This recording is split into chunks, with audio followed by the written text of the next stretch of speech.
I just got a text. She asked if we need more to drink. She goes, I would like a Kia. She's talking about the car. Mm-hmm. She probably is scrolling through Instagram and saw an ad for Kia, and now she wants a Kia. She's got a Yukon. You should make that happen. Yeah, well, a Denali. And she wants a Kia. Yep. Just thought the listeners should know what I'm dealing with. You should make that happen. I don't know what to do with that information.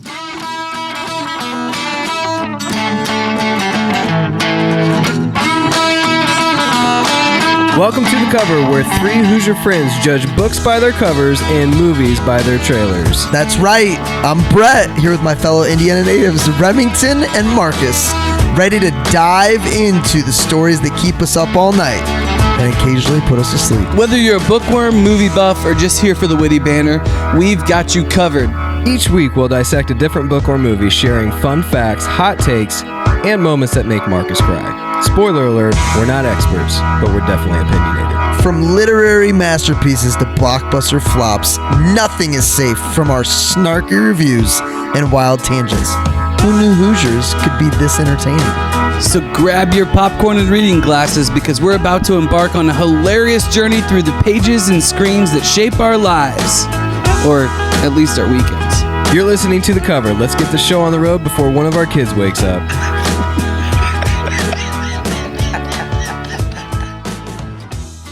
You lied. You weren't already going.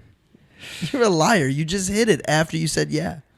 Yeah. Well, liar. Happy St. Patty's. It's St. Patrick's Day? It's St. Patty's Day. Yeah. What's new, Rem? You got some St. Patty's to share with us? So I had this webinar planned for, I kid you not, months. And did not realize it was St. Patty's Day until Sunday, Nice. The day before St. Patty's Day. Okay. And historically speaking, all of my webinars are on Mondays. So there's a lot of holidays that happen to be on my webinar days. Or the day after holiday, which is almost just as bad. But St. Patrick's Day isn't always one. It's not always on a Monday. Today, I woke up, or last night and this morning, I just wanted to go down the rabbit hole because Is that oregano? No, that's basil, Magus. Basil. We'll get to that. I was going down this rabbit hole on St. Patrick because I really wanted to know, why do we celebrate this? And I feel like I've heard this story a few times. Have you heard the story of St. Patrick? Well, I know the church. I have no idea. But I don't know like why we celebrate it. St. Patrick's Cathedral is what you're talking about, which we all went to in Ireland, which is another story. Well, he brought Christianity to Ireland, so you knew that much. Yeah. Okay. So I didn't realize, I've probably been told this a couple times, but like I got so into this guy that I redid my entire webinar. I'm like, I'm done with what I'm doing. I'm going to rewrite the entire thing this morning, even though it's in a couple hours, because this dude might have been the greatest salesman in the world. I love it. This guy was, the Raiders, this is how it's described. Irish Raiders captured him and enslaved him for 6 years. I thought Las Vegas was the Raiders. No. Stay with me, Magus. I know it's been a long day for you, I can tell. It's like staring straight through me. Just picking up every third word and just saying something. It's going to be a long show. It's going to be a show. Okay. Raiders of Lost Ark capture him in Ireland. Seriously, they enslave him for 6 years. The dude goes home, finds the Lord in Britain. Instead of like doing the Vengeance tour, like the Count of Monte Cristo episode, he's like, they would have recognized him. They was gonna He goes and he's like, I'm gonna save Ireland. Is this story over yet? He goes in. So Ireland is currently under the realm of someone else. Someone else has taken it over. Okay. Correct. They're not a Christian nation. Okay. So he goes in there and he basically takes these really complex ideas like the Trinity and he uses a shamrock to explain the Trinity to people, like really dumbing down the gospel. And long story short, he does a bunch of things that gets the eye of the king even and wins over the people, because when he goes there, he basically immerses himself in the culture. So this guy becomes so well known and well connected in Ireland that we celebrate his name, but it's Irish culture all over the country, all over the world, in all these cities. Wow. Isn't that crazy? Like this guy is known for being like the Irish guy and he's not even Irish. I just thought that was a really interesting story. But is it an Irish holiday? It is. I mean, it's Irish culture. We celebrate, Irish culture. I thought you were going to tell me that you had the worst show of all time to your webinar because it was St. Patrick's Day. And I was like, anyone like attendance who celebrates St. Patrick's Day during the day on a weekday. On a Monday? On a Monday after the weekend. I probably am just not associated with... I was shocked by the attendance. It was 20% over our normal. Oh, nice. Yeah, it was great. They were like, I'm gonna get a good day of work before tonight. Yeah, exactly. Hopefully they're all at Parks Place Pub Right now? having Dude, a green beer. It was a green pint. when was it packed? When did we just drive by? Yeah, we were gonna stop by one night, and I was like, "Yeah, I'm not going in there." Dude, it was packed. Hopping. Why was it Saturday? What did we? I don't even know what it did, but we were there. We got some listener feedback before we dive into this show. So we just the Notebook. Is this Riley from the Muncie? feedback that I have. This is just says housewife from Fishers. Okay, I like it. So she says, Marcus, your take on Noah making it his mission to steal her is wrong, and here's why. Steal her from Cyclops? Correct. She says he sought her out in New York, saw her kiss another man, and walked away. She then comes to him, and he still respects her engagement, but he does show her the house he built her, and then she brings up the letters, and he realizes there's still a chance, and of course acts on it. What was Mangus's take? That he was wrong To pursue her? at all. She was engaged. You know, my main response to this is get your own podcast. Amen. It's funny because Rem, I also have listener feedback for you. Oh, for me? Yep. Okay. Is this from the same listener? I Fisher's think housewife? this is from a group. I think you have a Facebook group I have a dedicated fan group. to taking you down. I like it. Tell Tell me what these happy listeners think. It may have started after the Barbie episode. Now they're committed to canceling you. They said that you should apologize to anyone It's a strong start. from Crawfordsville for saying they date their cousins. Listen. I just listened back to this episode, and I wasn't saying that the Crawfordsville people are toothless and they date their cousins. I was saying Marcus is saying that they're toothless and they date their cousins. In that same Facebook group, I think. I saw. I think. Wait, you guys are in the Facebook Slam? Marcus is in the Rem Slam Facebook group. I think that one of the people. I think that Marcus one of the started people the wrote. group. I think that one of the people wrote, "Where are you from, Remington?"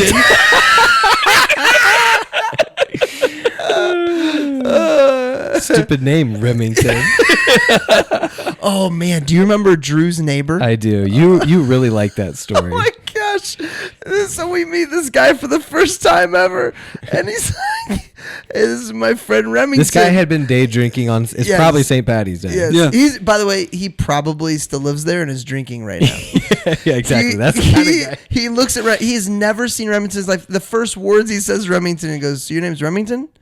And people are just okay with that. Looking back, it's really funny. If he was like a cool guy, I would have really thought it was funny. But he was a doucher.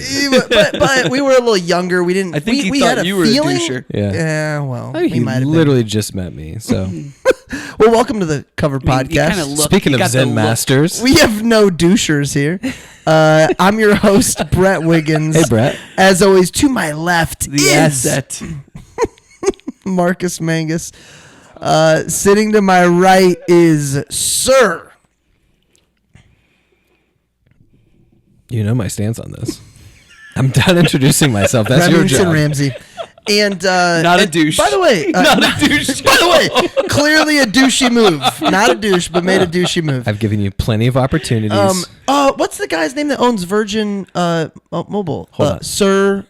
So douche a lot? Nope. It starts with an R. Sir Oh, I'm sorry. Richard Branson. I was trying to remember his name. Marilyn Manson? Richard Branson, Marilyn Manson. Yeah. Yeah.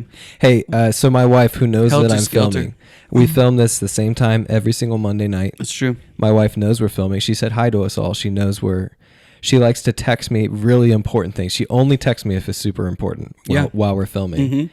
Mm-hmm. I just got a text. She asked if we need more to drink. She goes, I would like a Kia. She's talking about the car. Mm-hmm.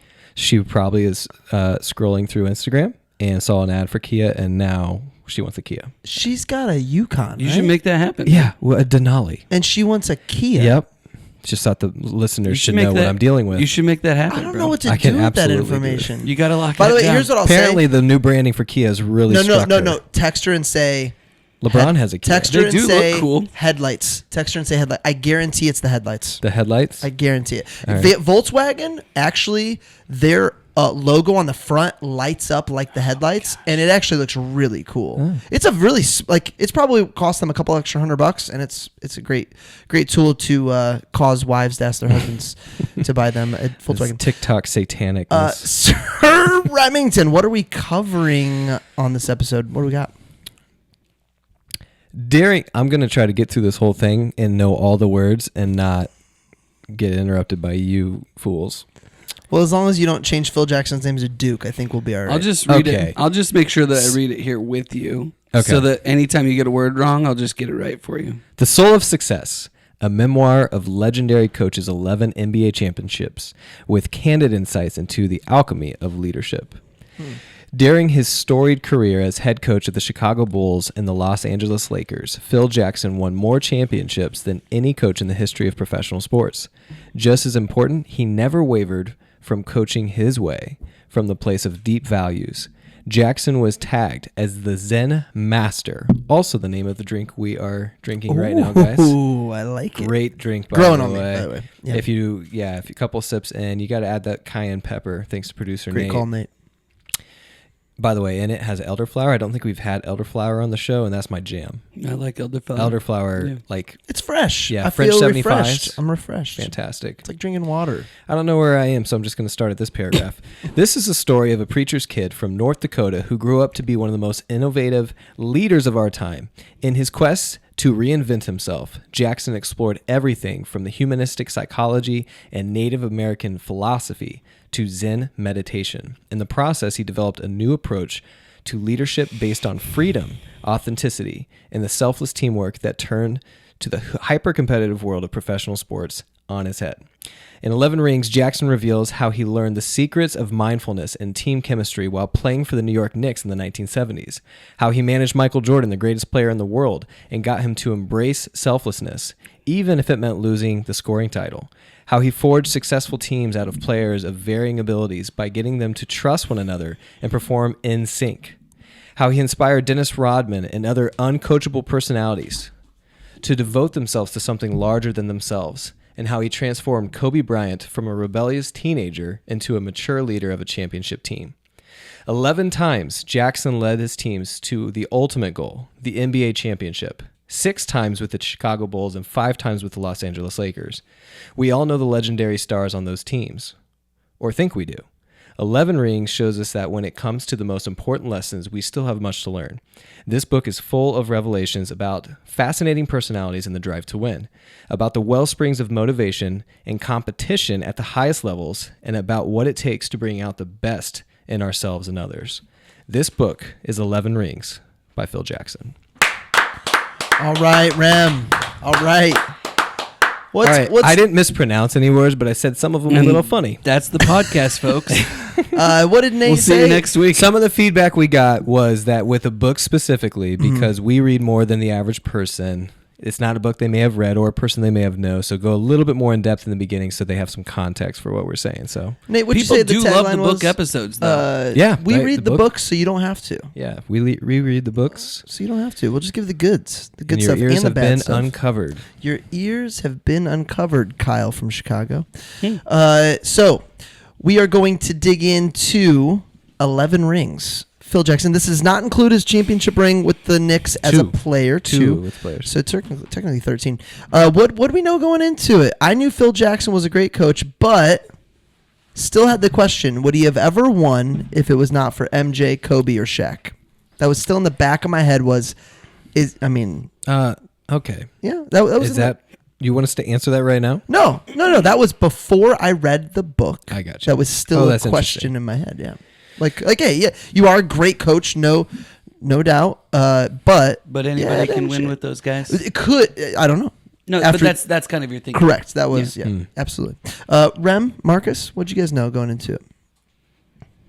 I mean, Marcus knew he had a lot more respect for Phil Jackson before reading the book. I'll tell you that much right now. no, Yeah. it isn't that I don't. It isn't that I don't respect Phil Jackson. So that is not it.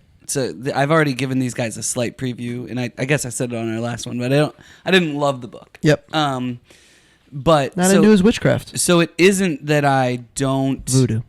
like Phil Jackson, don't respect Phil Jackson. I think that his accomplishments are incredible. I loved watching those Bulls teams, so there was a lot that was really nostalgic. Man, if I could go back to any moment in time. That's true. And you like us can learn from people you don't always agree with. Yes. True. Yeah. Yeah. Hard. That is hard for me, but I've gotten better at it. Yeah. No, I can do that, and I'll get into later why I wouldn't necessarily recommend this book. But yeah, I mean, so I just knew he was uber successful with multiple teams. I knew he was the most successful coach of all time in terms of championships. So for me, it's not hard for me to learn from people I don't know what you disagree with or what. No, I agree with that. I think I can learn. I learn from everyone regardless of what their deep-seated beliefs are. Yes, so I don't have a hard time with that. I have a hard time with learning from people who I personally know too much about. Oh, like okay. I know like just decisions they made or whatever. That's who I have trouble with. I see what you're saying. The older I get, the more empathy I have for literally everyone. For sure. But that's where I struggle. Rem, what'd you know going into? Oh, so I read this in high school. Oh wow, it's been out that long. Yeah. If it says 2013, I'm gonna throw you through that window. It came out in 2013. First published in the United States of America by Penguin Press. Okay, so it was college. 2013. It was college. Did you were know not it was in college. 2013? You were No, I not in didn't. college in 2013. I was studying something. Okay. Point is, I read it a All long of your time ago. Cutco career felt like college. 12 I get years it. ago. Well, what's crazy is like I tell people I was in college 10 years ago, and I wasn't.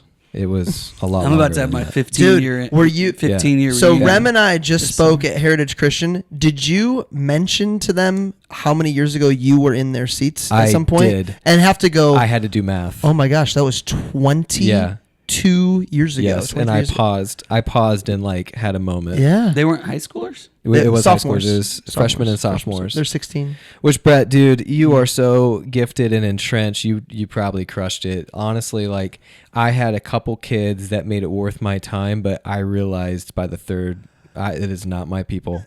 It is Yeah. not my people. Once you're used to, and you're on a daily basis, usually talking to people who are already serious They about want what to you're do the thing. Like I have a cheat I hear code. the anxiety in your voice right now. Everyone in front of me wants the information I have, and they already know that it's going to be good. People and so love me. My name is Remington Ramsey. Well, I don't have to work for Well, it. no, cultivate- Rem even resorted to giving out a free book to get him I excited did. because a kid showed up and he's like, "Yeah, Rem." I was like, "Did he give?" He was like, "No, he gave me one." I'm like, "I know what happened." To everyone. Oh yeah, the best kid in the class got a book every time. No, I mean you're just honestly like you've Key developed, staff. you've held out and really developed the ability to connect with these kids, and not to say I wouldn't do it again. I just definitely feel like working with people who want to be in the room is so much more fun. I heard Brett killed it with the 5th and 6th graders this weekend. Dude. On Oh, yeah. Sunday. We had Very cool. three salvations. Yeah, I know. Yeah, Wow. it was Neat. awesome. It was so awesome. Very And what's cool. crazy is that I haven't given a message at church in I don't know, probably 2 years. Yeah. Almost. And I didn't realize how much I've been in the Bible in the last 2 years. The types of things that I was just saying. Yeah. But I haven't been doing that every week in a Yep. really long time. It was awesome. It was great. so. It was so great. Yeah, it was great. Thanks. 30-second synopsis. Marcus, who's going first? Hold up. All I told you about is I read this in high school, which Yeah, was a but lie. then that was a lie. So here's what I will say. Let me at least. I just don't believe anything you say anymore. So it's 2013. Basically, so real talk. I did not read a lot in high school. I think I've already said that. Definitely not this book. I definitely didn't read this book. It didn't come out yet. Kobe was still winning a ring for him. Not even in college. So, and in college, I started reading more because I didn't, and the reason was I didn't like my textbooks. I changed my major halfway through, and so like I wasn't enjoying what I was forced to be read. So why would I read more? Is kind of my take on it. Then about senior year and in the first year out, I was like, actually, I really love reading and I miss it, and I'm gonna start reading just things that I love.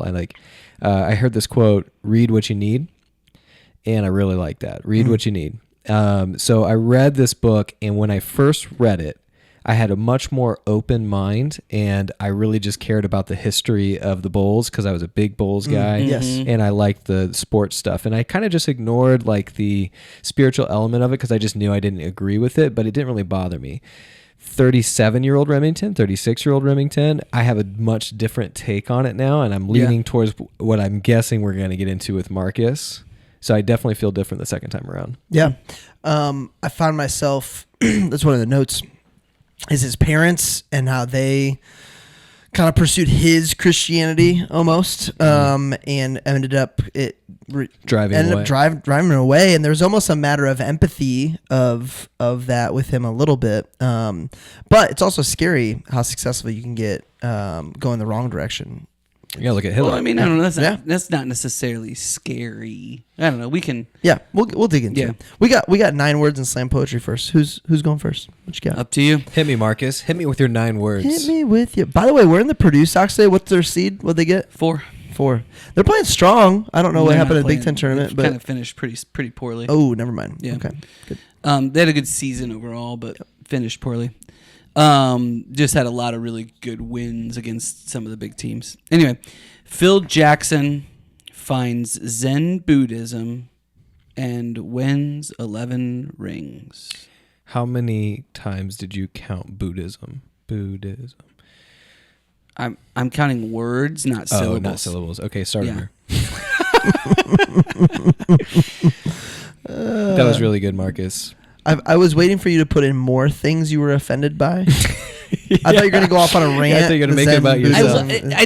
I did not find the book offensive. I wasn't offended. I'm so excited because he can't wait to tell us what he actually what. I know we keep on guessing what. But I hope that anybody that gets annoyed by the episode is just like, well, Marcus hates. What could that offend guy. you? What could offend you? Could you read something that offends you? I don't know. I don't know about that. Yeah. Probably not, dude. I really only get offended if my integrity is questioned.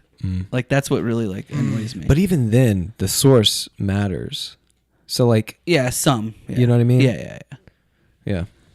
Slam poetry time.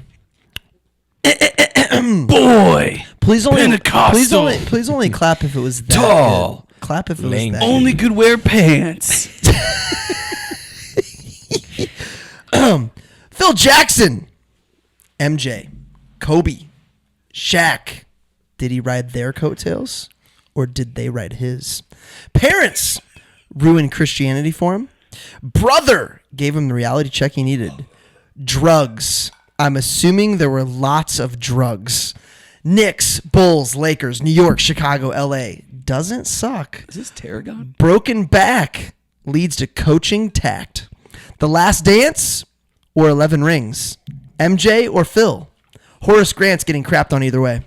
Has anyone adapted to coaching different types of players better than Phil Jackson? The most impressive was navigating Dennis Rodman's will. 11 ships with role-playing heroes. Jackson, Paxson, Kerr, Fish, Ori, and Artest. The question still went unanswered.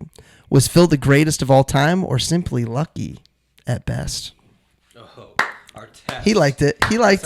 Yeah. Not really a role player, but rhymed with best. You had to change his name from Meta World Peace in order to fit that tough. in. That was tough. Yeah. That would have changed the ending to your little would have had to scat. use, or did he cease? But didn't have Travis Best. Oh, there you go. They do. There are a lot of teams that came up in this book that you forget were such great teams because they never won. Yeah, I really enjoyed. And that's I my love the point. Bulls Pacers stuff. That's my point. I think both. You said Shaq, Kobe, Jordan. I wonder what would have happened if Phil was committed to a Patrick Ewing team. Some of these greats, a Charles Barkley team. What if he was coaching Charles Barkley and started putting pieces around them? Because it wasn't just Phil that got him his initial success. Because when you're at the Lakers, you've already had success and seen at the highest level, so you can start to impact the players that get around. When it was Chicago, Krause was really the architect of getting Rodman for the second three-peat, of really the first three-peat.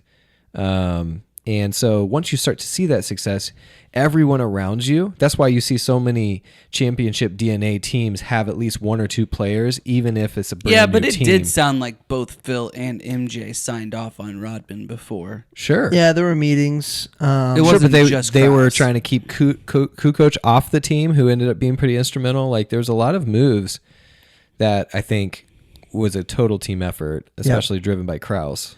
Yeah, I think overall my take to answer my own question is I do believe Phil was very important, and I don't know if half of those championships happen without him. Yeah. Just his ability to tap into an entire roster and find out what they need to be able to succeed at a high level is very, very impressive. Can I tell you one of my I favorite think his things? ability to get them to play for something greater than Yes. themselves. Yes. Yeah. And the last run with the Lakers, he also got rid of players who didn't get it. Yes. Yeah. You know. That last one with the Lakers was the only one where he kind of stayed because the season before he got there, they were like, I think they said 38 and 47. They missed the playoffs. Kobe's first year without Shaq and him. So for him to take that team and rebuild, I had and forgot about lose- that. I had forgot about him leaving and then coming back He- to the Lakers. I think I wrote down he went 3 years in a row with the Bulls, year or two off. Win 3 years in a row with the Lakers, year or two off, and I think he won 6 championships in a row. I forgot to look this up, but when he was what coaching. was when he his- was coaching. Yeah. like how many seasons did he actually coach? I don't think it was more than like 16. Yeah. So he only had That's like wild. 3 or 4 losing. That's Like why. no, Non-championship he won winning. 11 championships, Yeah. and I don't think he coached more than like 16 or 17 seasons. Producer Nate, can you check me on that? He really is a humble guy. 20? 20 total seasons. Is 20 that as a head coach? over 50% of the Championship. seasons he won a A ring. championship. Yeah. Like that is the greatest ever. It is. Pretty good. It pretty is. good. It's not going to be touched in, I don't think, any sport. No. I don't know how it could be. At least from, like, in modern sports, it's just, it'd be nearly impossible. Attitude Well, reflect leadership. We say that so often. I don't know. I mean, What's interesting is, especially with basketball, you wonder what's going to happen with the NIL deals and how players are going to stay in college. Maybe players are going to stay in college a little bit longer and get their degrees and do a 3rd and 4th year because there's no incentive, especially with the renegotiation of rookie contracts. Mm-hmm. Like, you wonder what's going to happen there. Like, college sports might become another mega brand again. Well, I think it's going to eventually become, I don't want to say separate from the NCAA, but there will be some sort of CBA. There will be some sort of There will collective be. bargaining. Yeah. There will be more government-like bureaucracy within there. It almost has to, or else what's the unintended consequence of, because I agree with you, there are people staying in school that are really good at their sport longer, but it feels like something's got to give at some point. I'm interested to hear Marcus's take on the book. What do you actually mean? You've been texting us a little bit. Yeah, he says you weren't a fan. What does that mean? Gino. Most winning coach. Yep. It is. Never mind. Women's UConn? I was gonna say something sophomoric. I remember Marcus's. That is actually extremely impressive. Yeah, agreed. I want to say Gino. Is it 15? How many championships is he at? Not to say that women's sports is different because the obvious reasons that they don't get as much time on ESPN. It's just the product itself is not as high flying and exciting Correct. as the men's for a while sport. he was getting all of the for best basketball. players. There's just a disparity of talent. Yeah. when Correct. it comes to like that. I mean, when you have a sport that's that far behind in terms of how many people are interested in it, Yep. it's really easy to build. Like, that's why the NBA originally, when Easy it was is the probably ABA, not the right road, but like not easy, but easier. way easier. Like the ABA, like the Celtics won Bill Russell won 11 or 12 championships himself. Yeah. But no one considers that up there with the Jordan and LeBrons because of how many players Level were of playing at the competition. time. Yep. And the amount of teams. I mean, it was half the teams. Yep, for sure. Yeah, Marcus, tell us, because some of the texts were, disliked this book. Not my favorite. Yeah, the reason that I would really hesitate to recommend it is because it has a lot of elements of truth, right? And that's like the best kind of evil. Well, finish that sentence though. Elements of truth, or the worst kind of evil, right? So he's basically proselytizing for this spirituality that mimics Zen Buddhism as the way to get the most out of your teams and the most out of yourself and to lead, right? And that's just not truth. But he incorporates like universalism and includes some like Christianity. He includes he doesn't include native Christianity. Sure he does. Not in his beliefs. No. Sure he does. If you're going to, if you're gonna say that, then give me actual quotes. He literally does the Lord's Prayer before and after hard losses, incorporating that into his belief that that's in this book. Yes, yeah. He does talk about saying the Lord's Prayer. He said the Lord's Prayer. A loss. Also, he quotes. Now he is also. That's sort of like pseudo Christianity, spirituality that happens upon certain truths. Yeah. But leaves people completely lost is absolute evil. Yeah, it's like a crap sandwich. It's like if you had a sandwich and just had a little bit of poop in it, would you eat it? He's definitely. Wait, what? Listen to this. I've heard this analogy. It's a really ridiculous analogy, but it hits home. If you have a sandwich and you get, what's the best sandwich in Indy? Oh, let's really drive this point home. I mean, it's not what's a sandwich. What's the best Philly cheesesteak in Indy? Oh, tenderloin. We're gonna go tenderloin. We can do some tenderloins. Dude, I'm a Five Guys burger. Five Guys burger. Yeah, okay, I agree. So if my last meal, prison, Five Guys for sure. It's so good. It's a good one. So let's say Five Guys burger, we all agree is the best burger, but we just have a little bit of dog poop in it. Do we know where it's at?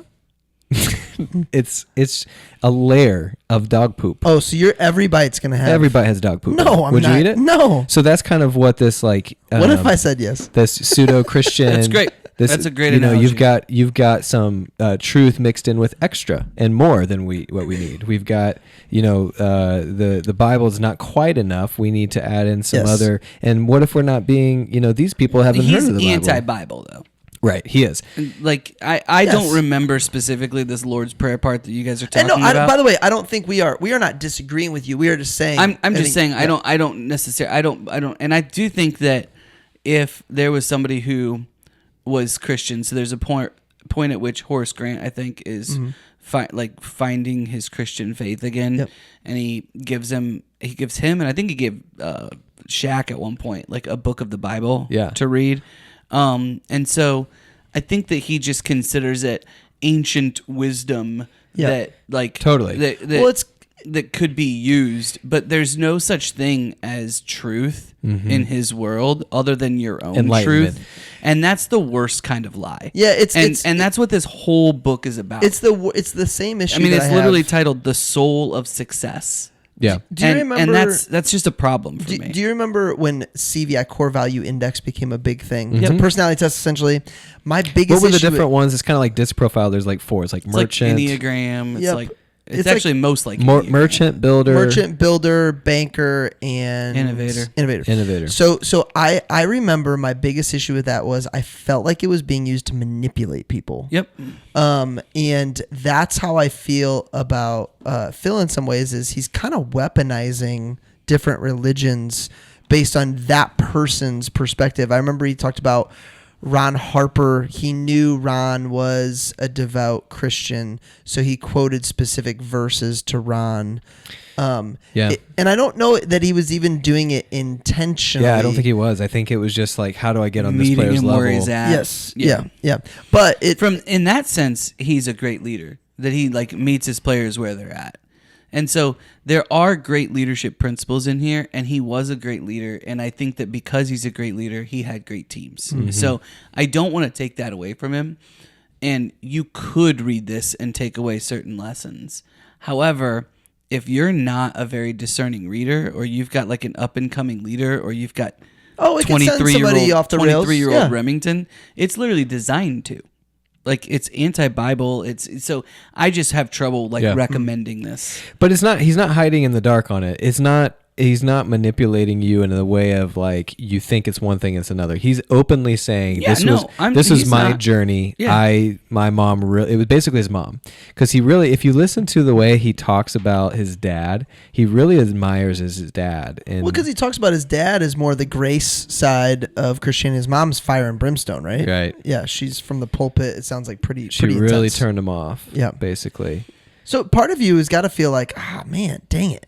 Well, That and kinda like the sucks. Pentecostal tradition is kind of designed that way as well. Mm-hmm. You know, I just got to the end of this and all the cayenne pepper is right here. What about the? It's So awesome. let me tell you about this drink. So I looked up Zen Master cocktail. It's got green tea and honey as the base. the green tea is why it felt diluted. It's a little diluted, yeah. So it's got green tea and honey as the base with vodka, elderflower, and orange bitters in it, and then a splash of Fresca, which I put in all my drinks. So you're seeing the elderflower. I don't think is mine had the Fresca in it. The elderflower Yeah, I is the fresh. Yeah, it's Dude, a floral the liqueur. the like floral. It tastes like a really good Glade plug-in. It tastes like when you go into the funeral home and then you drink the smell.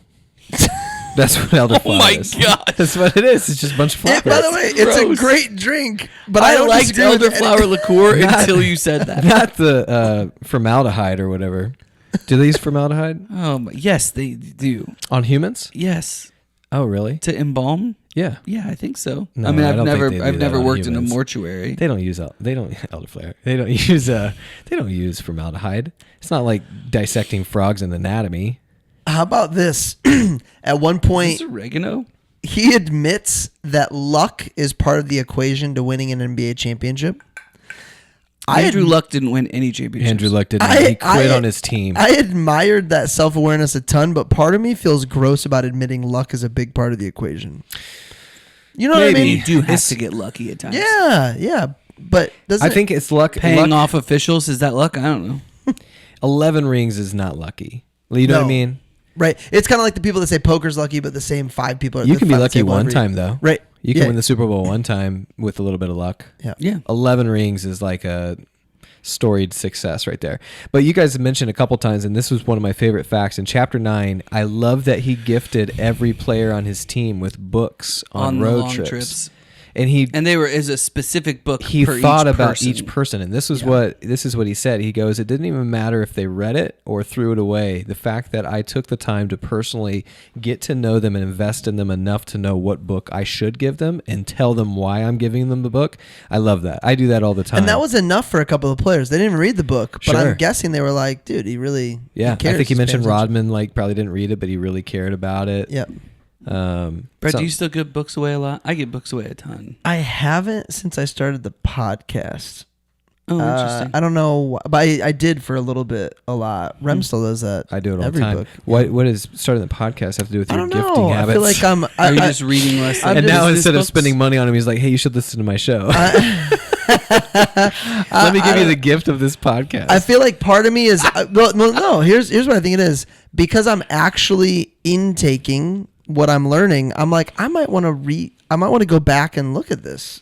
Oh, I don't give people you mean my your own books. personal books? Correct. I do that Correct. too. I don't Yeah. give away my books. Oh God, I used to do that. Oh, because I didn't remember them anyway, probably. But My new thing is I usually if I really like it, Buy another one? I'll buy like 5 because I'll know there'll be at least 5 people. I'll What give if it you to. really like it and it's your brother-in-law's book? Oh, I'll buy at least 6. Oh, nice. Yeah. All right. Yeah. Sweet. Got Get an this extra sweet one special when there. you buy 6. When are you you launching pay- I don't book? have a brother-in-law. April. So Oh, cool! During my launch party, really cool, Brett. I'm sure that won't That'd take be anything awesome. away No, from my no, launch. That'd but- be so good. I'm very excited about this.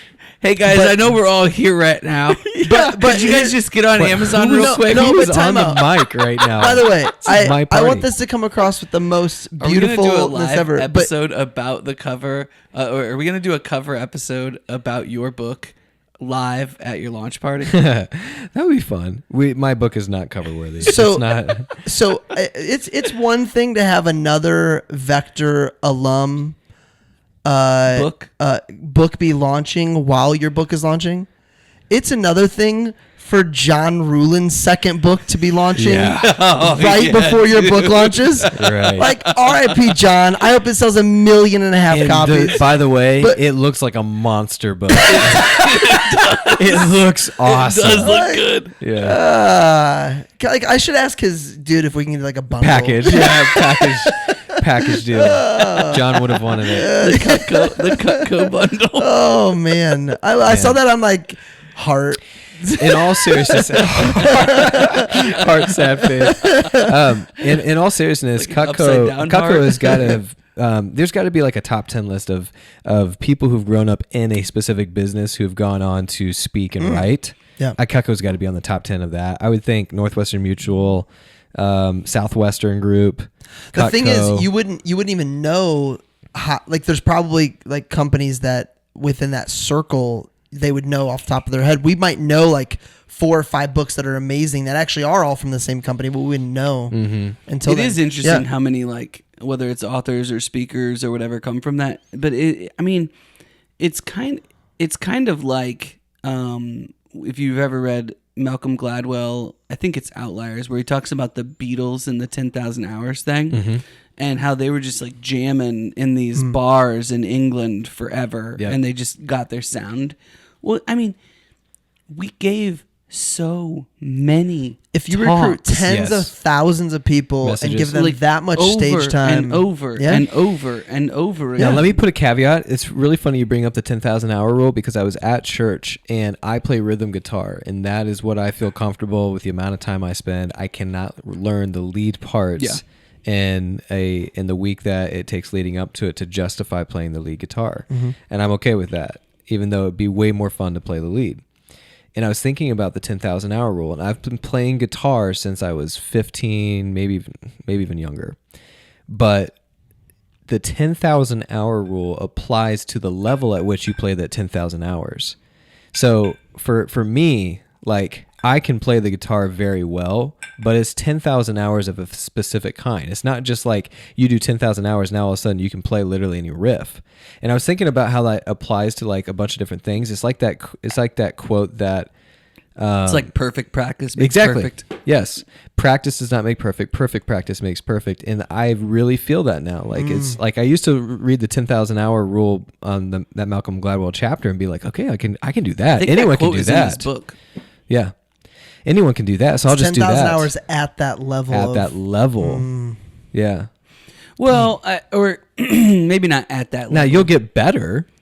Yeah, you'll make a lot of mistakes. You're gonna grow into that. But think about all the bars that bands play. Bands play at these bars for years on end and never make it big. They did 10,000 hours, just like the Beatles, just like Billy Joel. I have a lot of husbanding to do. A lot more. Thought I was at 10,000. That's a left turn. Jeez. That's what came I'm up so in my head. confused. What are we talking 10,000 about hours right of now? perfect husbanding.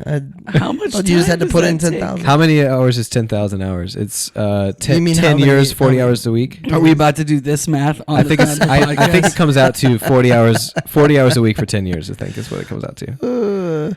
You're only Sure. a husband for 40 hours a week? Yeah, dude. Lucky, man. Good for you.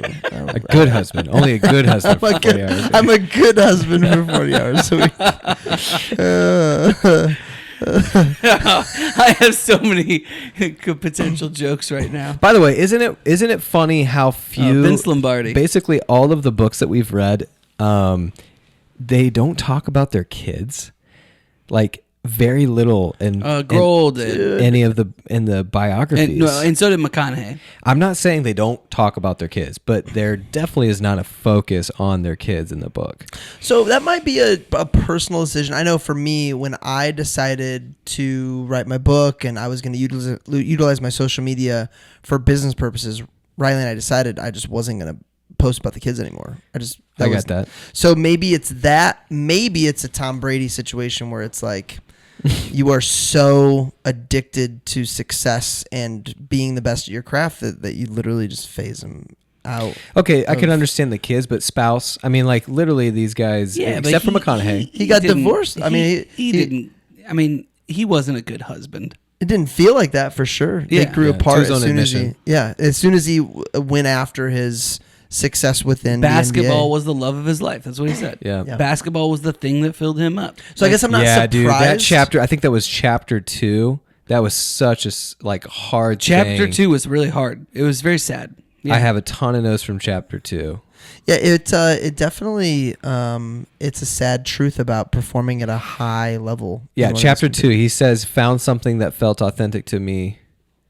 That's my fear for my own children, the finding their own way and stopping where it feels good instead of searching for truth." I'm sorry, that is not the note. Yeah, but that's part note. of what I'm talking about is the problem, right? Is that like he was willing to like disregard like this marriage and all these other things in the search for not the truth, but what made him feel good. And that's not it. Like Chapter that's 4. not what we're made for. Chapter 4, he goes on a motorcycle trip with his guy friend. Yeah. And that's where You made where that sound interesting. It was his brother. That's so him Oh, and his his wife. brother? Yeah. Him and his wife had but separated. like it's a man trip. It's a man motorcycle trip. Yes, And what I'm yes. saying And him is and like his wife were separated. If Yeah. one of us, that was the context. His wife, he was separated with his wife. He's making life decisions on career paths and wife and all this stuff. And I was thinking about it. Like if I went on a motorcycle trip, it'd be with one of you guys. And the sound advice that I would get, no doubt, from you guys, and the triumphant like crescendo of this chapter is his friend is going to give him sound advice, but basically says, go back to your true love of basketball and make your marriage not a priority. Yep. It was, by the way, it was his brother. It was his brother. It So, was his brother. Who also was, going through his divorce. Yes. I mean, And dude, it might have been, I think it was the same brother that was into that like weird, your accountability that weird partner. Muslim stuff in his commune or whatever. It's like, Consider the source. Consider the source. If your accountability partner is not good at that thing or whatever they're going to be, like that's the depth of what they're going to give you. So if he's going through that too, that's what he's going to give you. yeah. Like I've seen like accountability partners of whatever, like addictions and things like that. You can't have two people who are struggling with a thing be accountability partners. One of them has to be good at it or have conquered it. Yeah. Like it just doesn't work. Yeah. And that was a really sad chapter for me. Let's talk about some fun stuff. Well, Let's talk about like some of the Bulls teams. I know and- something I vividly remember from his coaching. So I remember being, I don't know, up north in the 574, there was an actual TV channel called Sports Center. And it was not ESPN Sports Center. It's called Sports Center. And it was all the Chicago sports would play on it. They'd play Like WGN? White Sox. It was like WGN, but it was channel 22. That's all I know. And that was WSBT. No, cable Good 22. Lord. Cable Move on. channel 22. But the point is, I didn't have cable. so they would have all the Bulls games. And I remember, okay, so the two announcers would always talk about this. I can't remember their names. They're historic Chicago Bulls guys. And I vividly remember them saying that Phil would wait and let them play through The timeout. the time. Instead of calling a timeout, Yeah. he'd let them play through their struggles and figure it out on the floor as a team. And then hearing Phil talk about that, it's so true. Like by calling a timeout, you're literally enabling them to like just rely on Phil if he's going to figure this out, where he had teams that was like, hey, I'm going to let them figure this out. I think that's really cool. John Wooden's rule was that he never called the first timeout. Yeah, Oh, I like nice. that too.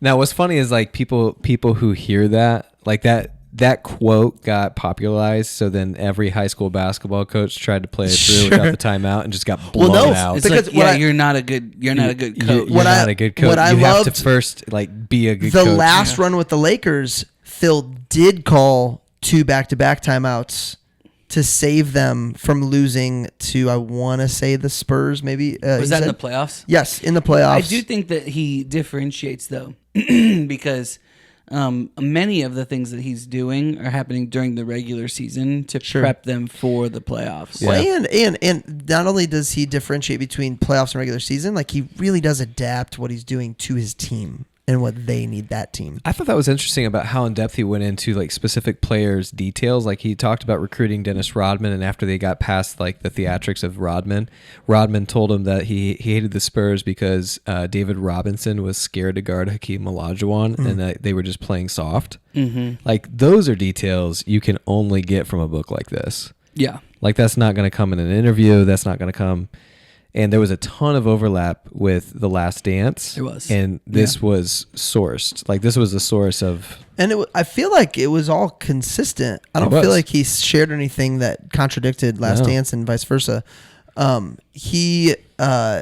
wonder... So those are all the stories he felt comfortable, whether it was burning a bridge or upsetting somebody like David Robinson, who he might not have known that well. You've got to believe there's things that he didn't feel comfortable putting in the book. I would love to know that list. Maybe. because he really didn't hold back much. He didn't feel like he was very black and white about all of these conversations. What I thought was interesting is like we know how the story ends between him and Krause. Like they hated each other and they blew up the best team of all time because they couldn't work together. But he's pretty complimentary though. He is. In the entire first half of the book, even though you know that's coming, he's basically just giving straight facts and painting Jerry Krause in a fine light. Yeah. Well, I was pretty impressed by that. Jerry gave him his shot, you know? Right. Like he recruited him in. That was hilarious, by the way, him showing up for his first interview. Yeah, he tried to recruit him 2 times. The first time did not go so well. He showed up in a fedora. In like the fedora. What did he say? This time wear a suit. Yeah. Yeah. And I think that Do kids wear suits to interviews anymore? Well, top half I only see virtually, so maybe. Oh, you do them all virtually? Oh yeah. Yeah. Texas, they do some in-person interviews, but that's about it. Wow. Really? That's about it anymore. Yeah. Yeah. With like a webinar style. Are you back to in live everything in kitchen? after? Oh yeah. Yeah. Everything after interviews in person. Yeah. I did do a mailer meeting today on Zoom, and we used breakout rooms. And mid going back and forth, I'm like, I never want to do Zoom again for anything. This is horrible. Yeah. It's so bad. It's so funny how quickly we got there. Oh, and how quickly I thought it was forever. So he had an interesting relationship with a lot of players you guys talking about. Luke Walton, his relationship with him, I thought was really cool. Yeah. He said he would go really, really hard on Luke because he felt like that's what he needed at times. And I loved this. He said, I know you're thinking about becoming a coach someday, and I think that's a good idea. But coaching isn't all fun and games. Sometimes no matter how nice of a guy you are, you're going to need to be a butthole. He didn't say butthole. You can't be a coach if you need to be liked. And I felt like it's those moments where when you're able to be really, really honest with your players and come back, that's, in my opinion, the sign of a really good leader. In a lot of cases, is being able to do stuff like that. I thought that was neat. He's right, though. If you need to be liked, You're not gonna be a good leader. Dude, respected. I liked respected. And then you can be liked. Yeah, but if you're drawing, if you that's have the to most have that important thing. approval, you're not gonna make it. Yeah. Not gonna happen. It's cool to see like Derek Fisher and people like that get their flowers. Totally. Because like Kobe and Jordan, Shaq, but Derek Fisher, he goes on and on about his leadership. And Ron Harper. Yeah. I remember those players. So here's an interesting thought. We see the Kobe's arc change both with playing with Phil for so long and going through the Colorado trial and all that. You kind of see him go from a me to we guy by the end of it. Because that last team he won a championship with was not star-studded. Yes, we'd say Paul Gasol was an all-NBA guy, but beyond that, it was a lot of role players, a lot of... What if the roles are reversed and Kobe gets shipped and we get to see Shaq with Phil for that long? Do you think because I think it would have been scary. I don't know because Shaq was clearly the more dominant, clearly had the but more, he wasn't that dog. He wasn't. But what if he has Phil for that long? But even still, he just was not that dog. Like everyone knows it, including Shaq. Yeah. He just did not have that next gear. Interesting to see if Phil could have tapped into something. I think they else could have there. won, but I don't think it would have been to the level of like the killer instinct that you see with Kobe and. Yeah, I don't know. I never really liked Kobe that much.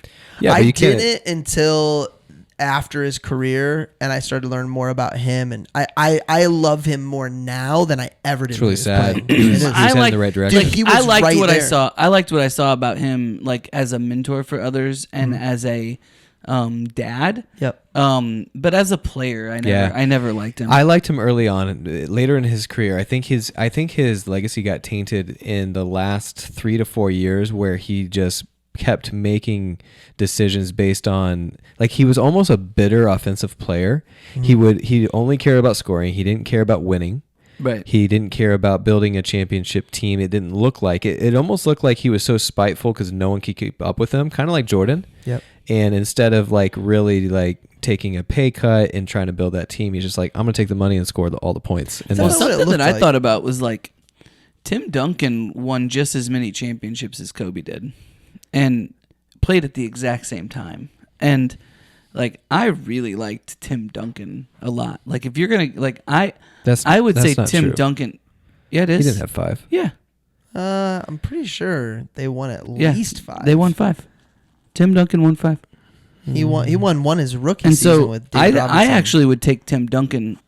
I would Yeah. actually take Tim Producer Nate's Duncan confirming 5. over Kobe. 5 NBA championships, so 99. So I don't know why, Marcus.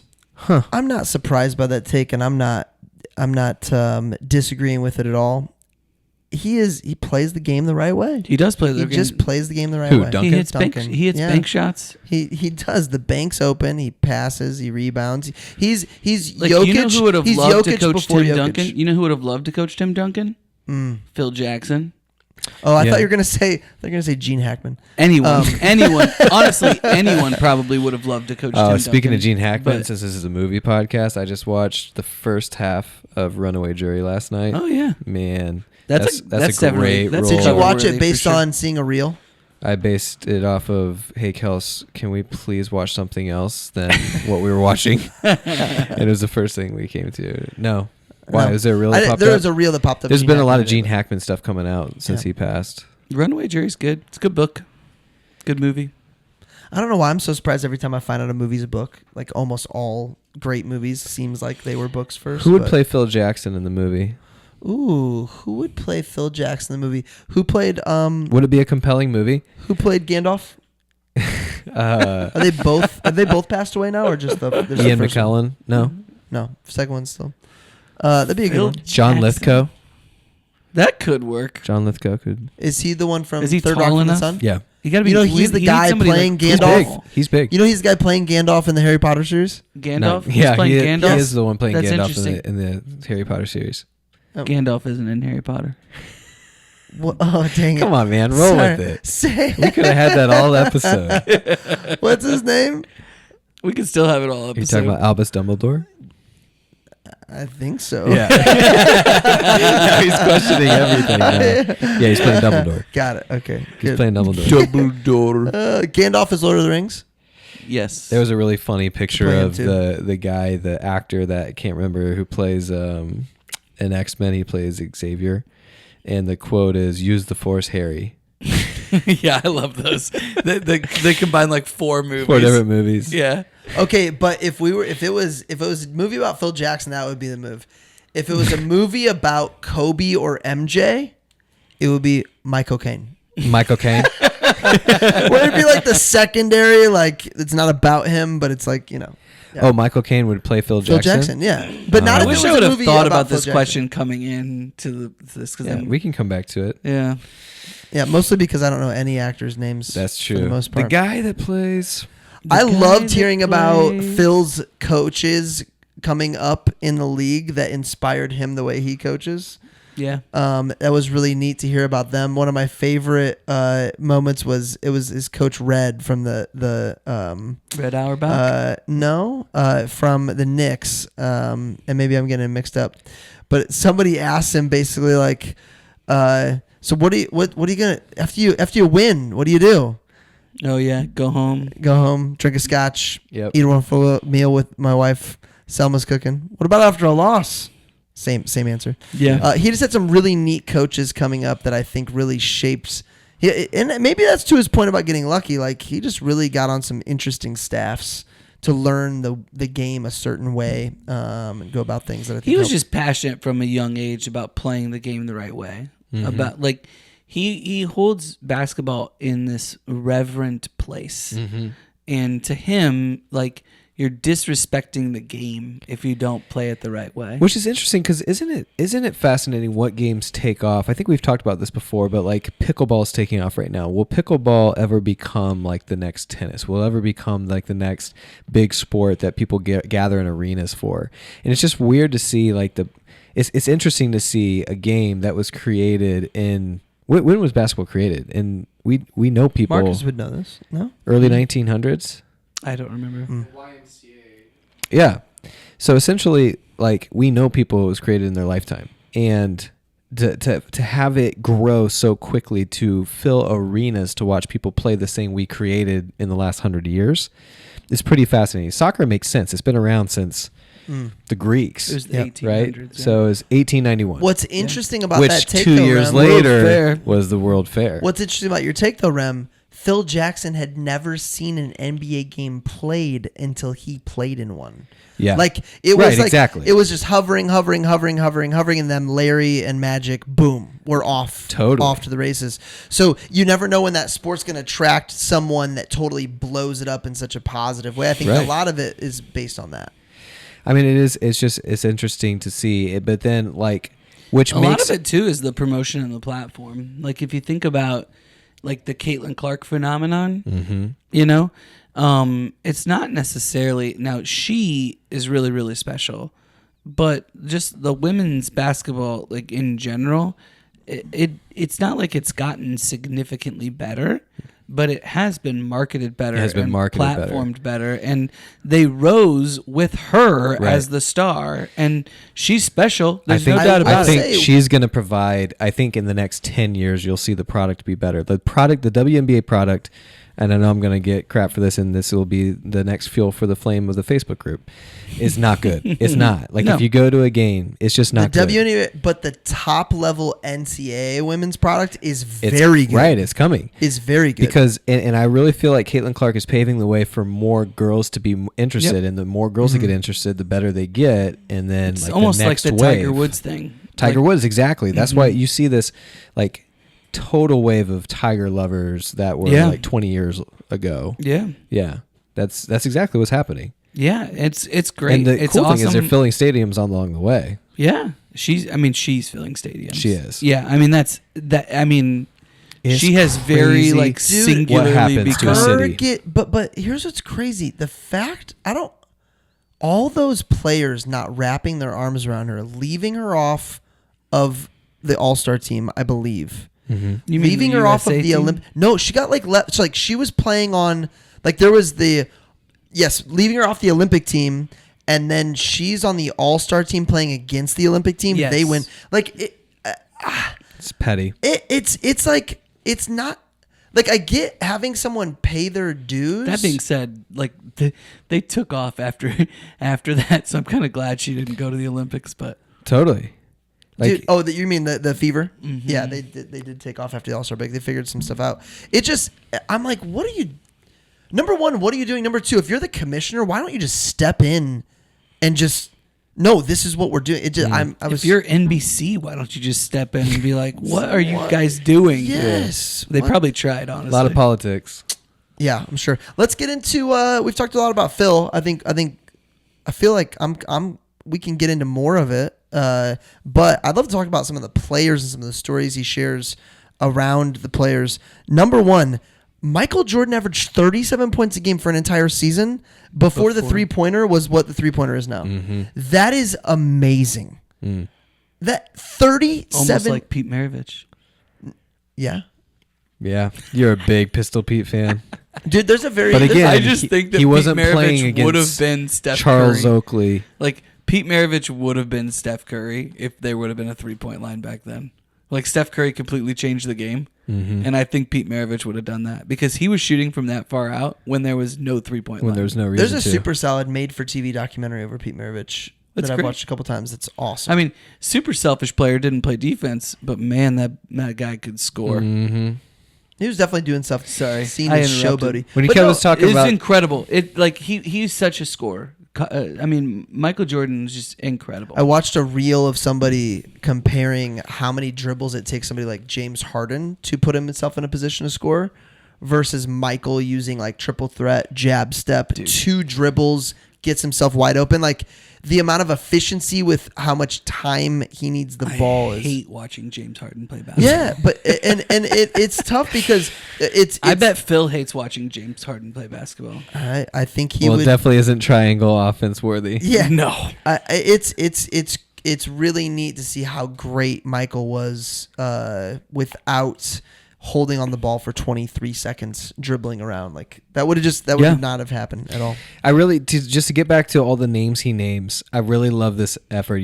I'm in a space where if you write a business book or a self-help book, it's pretty easy to quote other people and steal it as your own or reframe it. Yeah. And I was really intentional in my book about quoting as many people as I could, about giving them the credit for things that I heard from them or took from them. Phil Jackson does this. Like he doesn't take any credit for the triangle offense other than pushing it when other people were trying to go from it. Tex, every time I heard the word Tex, I couldn't help but think of Brad Pitt saying, Nah, it's something stupider than it's that. stupider than that. Every single time he'd say Tex, I just start laughing in my car. Isn't there a joke about that in Forrest Gump too, where he's like, Tex, I can't remember where he was from. Can't remember he was Yes. from. Yes. Okay, Doug Collins is the coach before Phil Yeah. Jackson. Mm-hmm. The gum. How many decisions do you think he replays in his head that ended up getting him fired on a daily? He could have been Michael's coach For the 3-peat. for I mean, but reality is He wouldn't have won as many championships. Well, I mean, he got a big head. I don't It know, was his man. way or the highway. So you see him interviewed in The Last Dance, and he doesn't look like he's filled with regret. That's true. That's He true. looks like he's like, and Michael talks about him with such reverence. Yes. I mean, really loved him. And didn't he stay on to some degree? Like he was still like a consultant for the team or something. He was still actively involved. Like I don't remember that he, part of so, he but- knew, like he basically says, like I knew I was getting them ready for the next thing. I Got was it. not going to be the guy, which also kind of was given to him the same way. Yeah, and I think Steph and Clay would say the same thing about Mark Jackson, who was the guy before Steve Kerr. So to your point, you're probably Dude, that's a way harder pill to swallow, Well, in 'cause my they were- opinion. it was- Because then he was the announcer for the entire run the very next year. Yeah. The very next year. And the reason he got fired was he basically had a very hard stance on gay marriage. Oh, really? Yeah, and I that didn't know led to part of the reason he got let go. So Can't be doing that so in abruptly. California. Yeah, not gonna work. He's from California. California. He's a California. You don't understand. Sunshine. I don't see any Yeah, livestock California around here. Dreamboat. No. I'm the one dominating on the field. Who cares? I thought Who cares about the field? Scotty in The Last Dance, Scotty gets his flowers, but also you leave thinking, man, I don't know. I left The Last Dance not loving Scotty. I thought Dude. Phil loves Scottie Pippen. Yeah. Loved Phil him. Yeah. loves Scottie Pippen. Scottie The Pippen, original Derek point. Fisher. I guess Magic is probably the original quote unquote point forward. He's more of a true point guard. Scotty, I think, is the original point forward. Scottie Pippen, Derek Fisher are like the two that Phil just Yeah. loves. The part I go back on Scotty is the initial 10-year deal he did with Reinsdorf before they made their So this run. is from The Last Dance. Reinsdorf tells him not to Don't sign take it. this deal. This He is said, not good for don't you. sign this deal. Don't and do I it. don't know why he did. I don't understand why you don't take.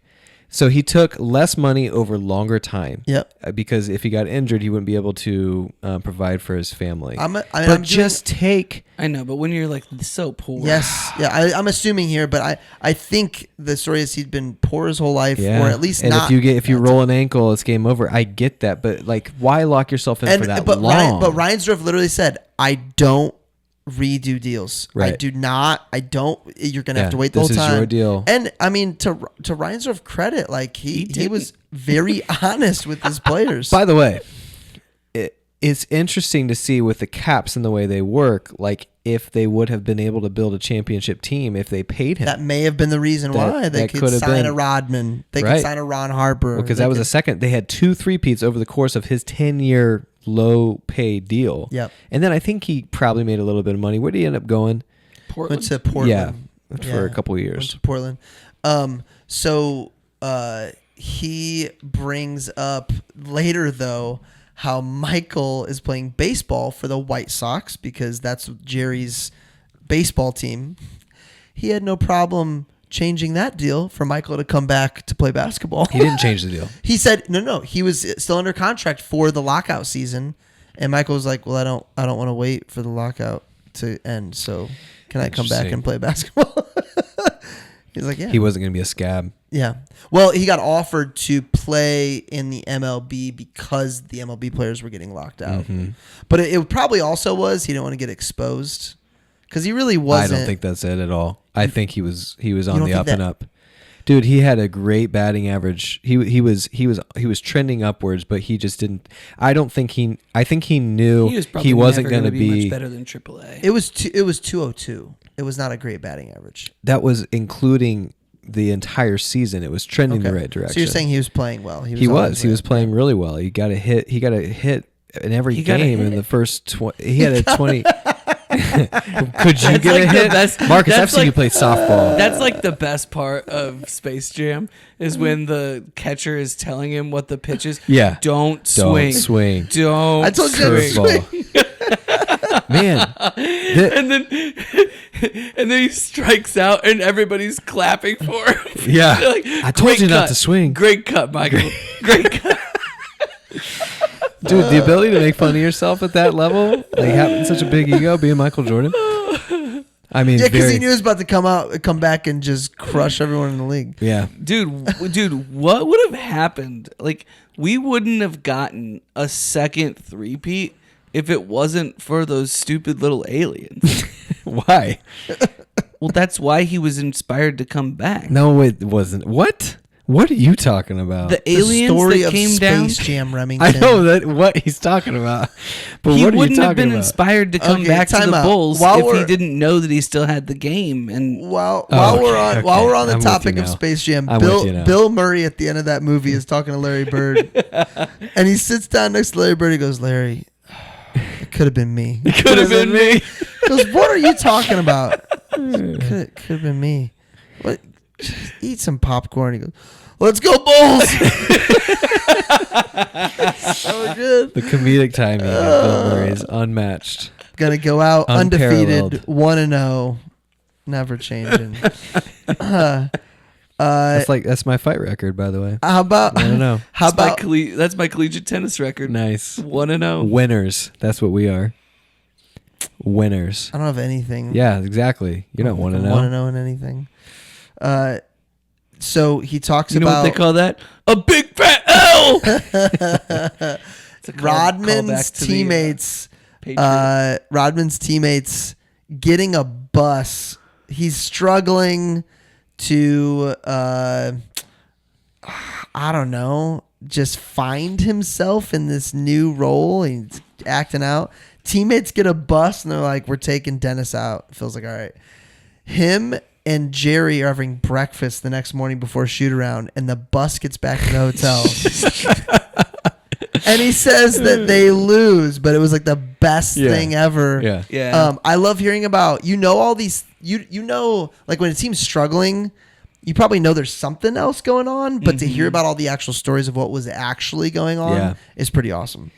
That was really fascinating because and I think we've all kind of been there with our teams where we're like, Yeah. not necessarily sports teams, but it could be lose like the battle, win the team. war. Yeah, exactly. Well, or like lose is maybe even subjective, right? Because what they gained was this experience together as they drew closer to each other as a team. Yep. And then they were able to take that into the rest of the season.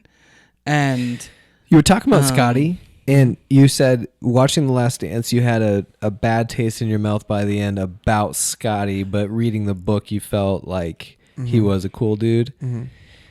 I just felt like the things you remember about the things you remember about Jordan are the positive things. The things you remember about Scotty are the decision to sit when he was called upon and the bad deal. Like those are the most profound things you don't think about, and that's really sad to me because he had an all-star season when Jordan was out and almost led them himself. Phil made me realize that Phil unlocking Scotty allowed Michael to be unlocked. Yeah. And I really like, after reading the book, I really do believe that doesn't, I don't know. I don't feel like it happens, or it doesn't happen as quickly. For sure.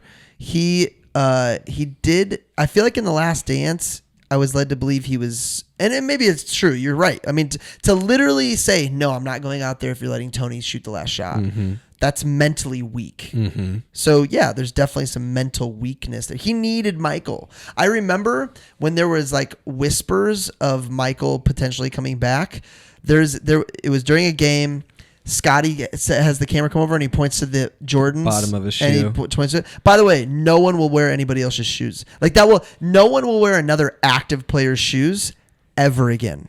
You just talking about the power of Jordan. The power of Jordan, dude. Like literally everyone wore his shoes while playing with him. I don't know. Remember the baller him. brand, the big baller brand? Some of those players are a little. But you're right. And here's what I will say about that, though. Is that like still for a thing? Scotty to finally have the limelight and have pretty much everything he wanted at that point. He's the star. He's making more money. He's the and to still and they're winning. To still say "come back, Jordan" is pretty interesting to me. Like that's Could be good selfless self-awareness. leadership. Yeah. I really like that. I loved how much they talked about it. I think defense always gets lost in our memories of how the Bulls defense was absolutely locked down. They were basically the first team to have 3 long armed guards just completely overtake, because point guards were such a big deal. You know those NBA Jam, those 3-player basketball games? Oh, yeah. I'd always pick Harper. You could pick Kerr, Rodman, Kukoc, Longley. I'd always pick Harper, Pippen. Meaning everybody picks MJ and Scotty, who's your third. Yeah, exactly. Yeah. But I'd always, and occasionally. Although it was never MJ. It was always. It was always player 23. Player 89. Yeah. Yeah, they didn't even use the number. Dude. That's when did crazy. when did they make that change? Because like one year, all of a sudden they're like, Jordan's in the game. So there probably was a point, I'm assuming, where Michael's team was like, all right, now is the time that it. Michael's team, his brand. His brand decided, okay, now's the Why time. did he say no? Why didn't he want to make Because money initially, like immediately? Because of his mom. Remember his mom, my guess is his mom in Air is like, we want, we don't want a straight deal We of want a, rev. we want, what's Rev that? share. Yes, we want revenue share. And they're like, nobody does that. She goes, nobody's matter. Michael Jordan. And I think that instilled in him of, they're not paying me what I'm worth to have me on their video game. I don't care if it's a lot of money. It's not the value I'm not that I'm going to actually sell them bringing. video What's games. crazy Yeah. is he's the only player. They never let him be in the game. He was never in the game. Yeah. So 2K now, I have 2K. You can play a Legacy Bulls game and have Michael Jordan. Oh, totally. Michael Jordan's Yeah. been in for the 2K last is 20 different. years. We're talking But about NBA Jam. No, got it. I'm not saying those old games, but like Yeah. I'm saying there was a year where all of a sudden he's in all the video games. Got it. Bill Belichick is not in any EA games. He's not in. I didn't even know there was coaches in those. If I'm being honest. Yeah, Yeah. there are coaches. For the same reason, or just not about it, or Maybe what? he just thought was I like, was I the don't want coach. to. He didn't want his young girlfriend in the game either. Oh. Oh, spicy. What's in this? Basil? Spicy. Phil gets the job at the Lakers. He finds out from some kid on a fishing trip. He's a Lakers coach. Oh, yeah. He That's goes to his lake house. He gets there. Shaq is jumping on a trampoline in the backyard. You didn't want to save that for hidden gems? How awesome is that? Sorry, I Can was you just going through imagine it. the fear you would have being around that?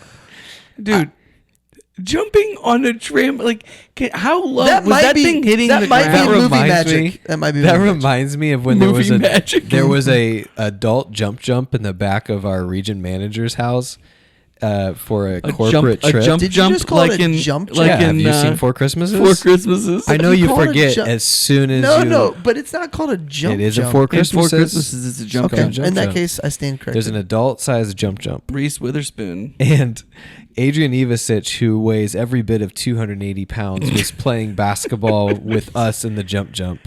And we're all sub Yes, I remember 180 this. at that time. I remember remember being this. stuck. Flying across Oh, this yeah. jump. I remember being stuck in one of the creases I love And there's so many people in there that are so humongous. You're there. What a great I totally basketball memory. forgot about this. Yeah. That was awesome. So I remember getting out. You guys kept playing, and we were out. Like there were like chairs set up outside with like tables, and I remember all of you just getting out at the same time, just completely Sweat. drenched in sweat, Blood. breathing hard. Dude, this also reminds me of, remember when we were in Riviera Maya and we played water polo? Yes. Oh, that was awesome. And I was... Nick Ruiz, Water like a polo, professional water water polo basketball. player. Oh my gosh. That was awesome. That was Yeah. fantastic. Water basketball, water dunking. There was like that special pool that was for games, Specifically or for that or maybe stuff. we just turned it into the water pool volleyball that is was my made for games. favorite. Well, I love water Anything in the volleyball. pool is fun. Yeah.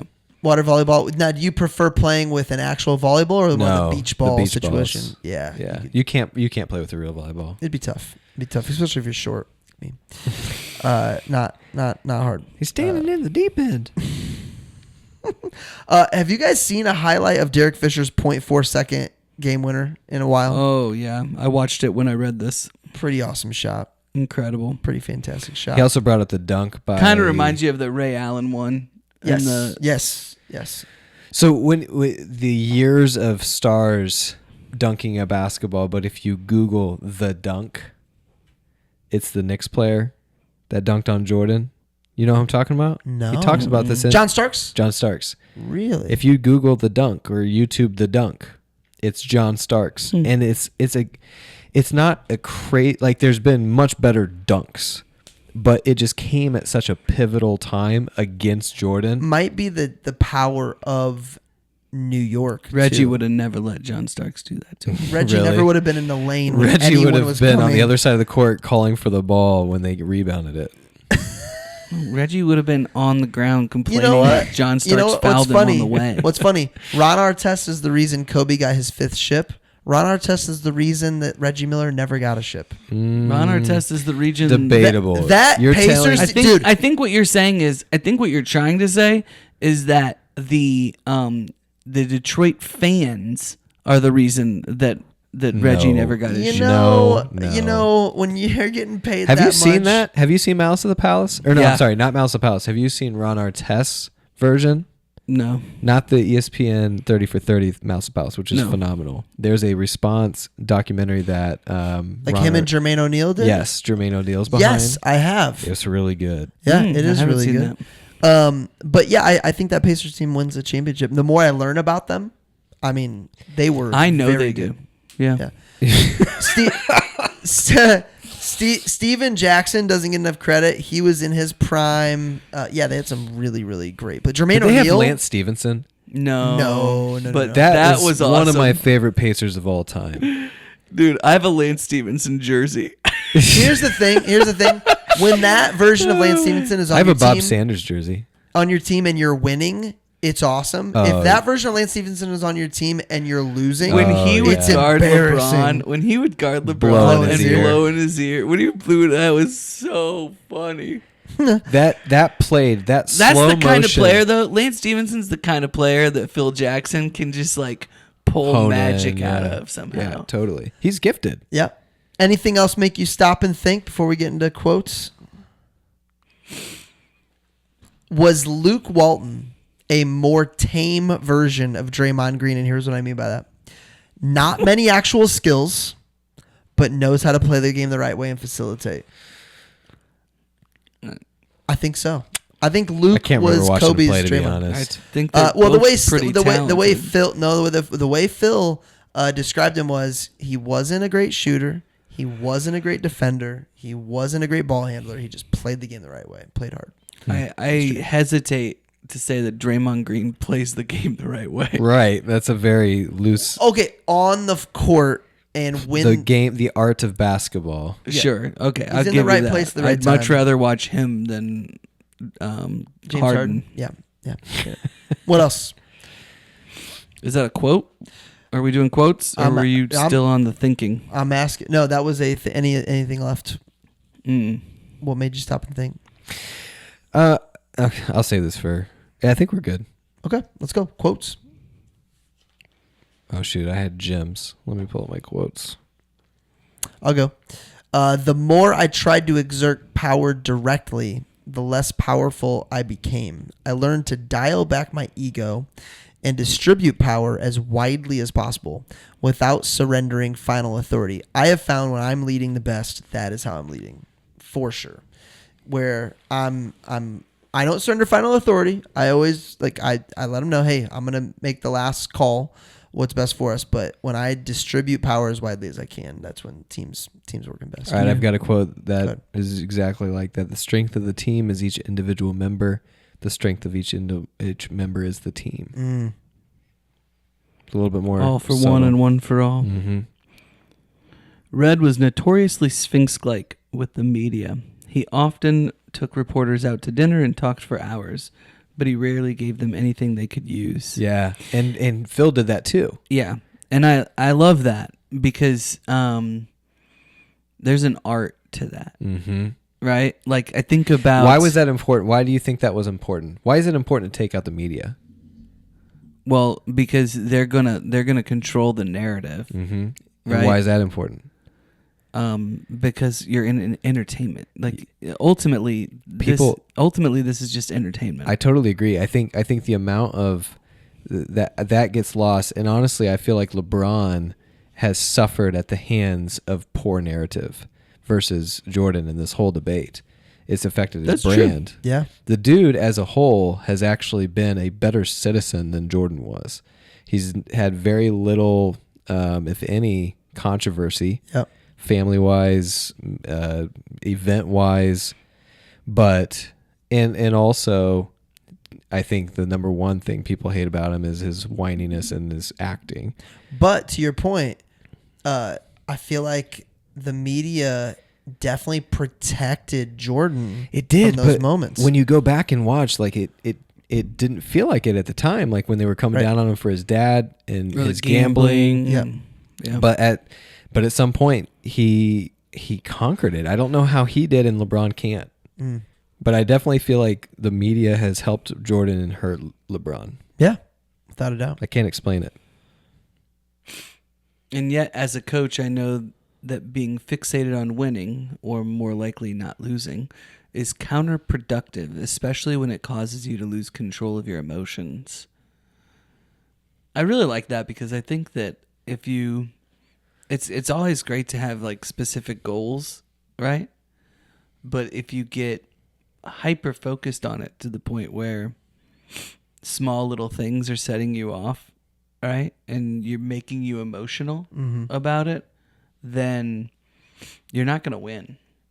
Like you're not going to get there. You've got to have this mindset like, hey, that's the goal, but I'm going to emotionally detach and I'm just going to do the work, you know? Yeah, and you got to be open-minded about how you're going to get there. You can't predict every little thing. Yeah, the journey is the destination kind of thing. I wrote down another quote that's just like that. Approach the game with no preset agendas, and you'll probably come away surprised at your overall efforts.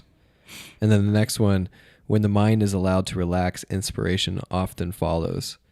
I feel like those two quotes are pretty perfect for me when I'm trying so hard to find inspiration. Yeah. It's just like I'm just staring at words, but if I'm just relaxed and letting it come to me, I mean, it's so hard, that Zen Buddhism. Well, I think it is hard because when I'm in that mode, it's like I'll think of things when I'm in the shower or driving or playing with the kids or whatever. I'm like, I gotta write this down. I have to write this down. My thing is I will start texting my self whenever I have a thought and I'm driving. I'll say, hey Siri, send a text to Brett Wiggins mobile, and I have all these text messages at the end of the day when I'm in that mode, which is all these things I was thinking about. Loved this one from Kobe talking about, I've always tried to understand like what is the triangle offense, and I think this helped me understand the mindset behind it. He said, we were a hard team to play against because the defense didn't know what we were going to do. Because we didn't know. That's because we didn't know what we were going to do. And I finally was like, oh, like let the game come to you. Yes, that makes so much sense where it's...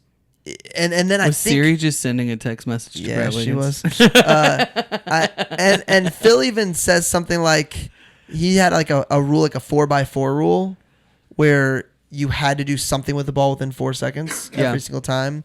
And he would be like, at some point, all the players would be thinking like together. Yeah, group think. And it was like, I know if I pass it to him, he's going to know to put. Yeah. It was just, if Tyler clicked for me, it was like, that's what made it so difficult. Well, it's taking what the defense gives you. Yeah. Right? Versus even if you have like a set system or even plays that you're planning to run out of them, there's so many different ways that it can go. I love playing basketball with guys who know how to play. Not only know how you play, but specifically played with you long enough to know where you're going to be. So Yeah. much more fun. Well, I mean, for me specifically, I'm typically the one like bringing the ball up the court and like distributing the ball. And I love playing with people who know how to play because I'm watching what's happening on the pick, right? Like wherever that pick is.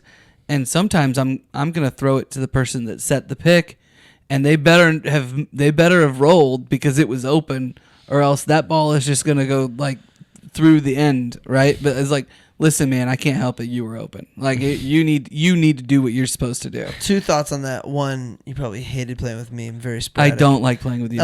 Number 2, if anybody ever has, how you have that feeling where like, I could blank play, I could coach, whatever. Mm-hmm. There is a 2-minute clip that just came out of Matt Painter Yeah. describing their adjustments on defense. Yeah, from like one reporter that asked him. Oh my gosh. It's like next level basketball. Next PhD. level. It's PhD. It's Dude, crazy. it's 2 of the most amazing minutes Is it on- also impressive how he articulates it to people who are like learning? So he it? definitely He at doesn't one even point- try. He doesn't even try because he. So to me, that's like not a good coaching but- moment. no, It's just no. a good. He The says at reporter- one point to the reporter, "Are you tracking with me? Do you know what I'm talking about?" Because he was answering this specific reporter. Okay, so it's So- not like how he would talk to Correct. a player. Correct. Yeah. Yeah. Well, it is probably well- how he would talk to a player. Yeah, but the reporter asked a very intelligent question, which is why I think he was so excited to answer it. They probably Yeah. get so many horrible questions. Mhm. He's like, "Oh, this is somebody who actually knows. He's doing Yeah. he's studying." Well, now I'm really curious as to what the You just watch it. question Oh, and answer dude, was. it's so good. I've played a fair amount of basketball in my life. I knew only like half of what he was talking Dude, about. I That's think cool. most people that play basketball maybe knew a tenth. But what's cool is it has the one that I watched has a video of the plays he's describing and with like arrows showing you what's he talking about. It's oh, that's wild. cool. Yeah, so it it's- breaks it down. Yes, very very good. I got another quote: "The bigger your head, the easier to fill your shoes." Mm. I thought this was interesting. Say that again. The bigger your head, the easier to fill your shoes. Basically saying like the bigger your head is, I'm going to replace you with other people. Yep. Oh, got it. So Jerry Krause to Phil Jackson right before his last season with the Bulls. I don't care if you win 82 games this season, it's your last. In comparison to Shaq after Kobe put up 45 points against the Spurs, you're my idol. Now, Shaq does get traded or something. I don't know what happens. He gets let go into free agency after that. So they both end up leaving. But I just thought, like, if you're Jerry Krause, why, besides ego, would you choose to let go of Phil, even if you decided we can't hold this team together? I don't understand that. I mean, as I always understood it, is because he values 2 things: his working environment and the overall arc of the team, and just didn't want to spend the next 10 years with somebody he didn't want to spend the next 10 years with. Which, if you're Reinsdorf, who do you value more, and why don't you step in? Like, that's what I never understood. I understood Krause saying, I don't want to do this anymore. Jordan's on his way out, and we're going to rebuild anyway. I might as well get another coach. I understand that. I don't understand Reinsdorf thinking that Krause is more valuable than Phil. The only thing I can think of is because Krause was there first, so maybe I don't Loyalty? I don't think so. know. Yeah. I think ultimately the business of Reinsdorf is like, figure it out, because this guy just got us 6 rings. Yeah. So I don't know. That's what's crazy to me is that we've all watched collectively hours of footage and read books and still don't know the answer to that. Yeah. And the players are like, we don't know either. This is him talking to this is him talking to Dennis Rodman, right? So this is what you said before about he's like talking about David Robinson. Yep. And then he laughs about that and he says, "So you think you can master the triangle?" I asked.